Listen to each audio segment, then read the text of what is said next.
தமிழ் சினிமாவில் மணிரத்னத்தோட அலைப்பாயுதை திரைப்படம் மூலமாக பிரபலம் ஆனார் மாதவன். நீண்ட இடைவெளிக்கு அப்புறமா இறுதி சுற்று படம் மூலம் மாதவன் தான் விட்ட இடத்த தமிழில் பிடிச்சிட்டாருன்னு சொல்லலாம். இப்போ விக்ரம் வேதா படத்தில் நடிச்சிட்டு இருக்காரு. அவருக்கு வில்லனாக விஜய் சேதுபதி நடிச்சிட்டு இருக்கிறதும் குறிப்பிடத்தக்கது. இவர் சமீபத்தில் பிரபல தொலைக்காட்சி நிகழ்ச்சியில் கலந்துக்கிட்டாரு. அப்போதான் தன்னுடைய மகன் குறித்து முதன்முறையாக பேசியிருக்காரு.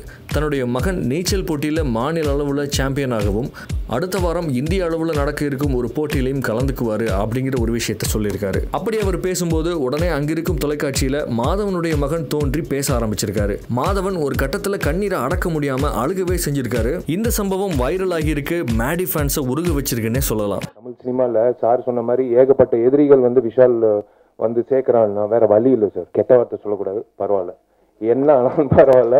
ஒரு கௌதம் வாசுதேவன் மேனனுக்கு கிட்டத்தட்ட 5 to 6 லட்சம் ரூபாய் யூடியூப் மூலியமா வருமானம் வருது. ஒரு ஷட் டவுன் என்ற ஒரு விஷயம் சொல்லும் போது அந்தந்த புதர்ல இருந்து அந்தந்த எலியெல்லாம் வெளில வந்து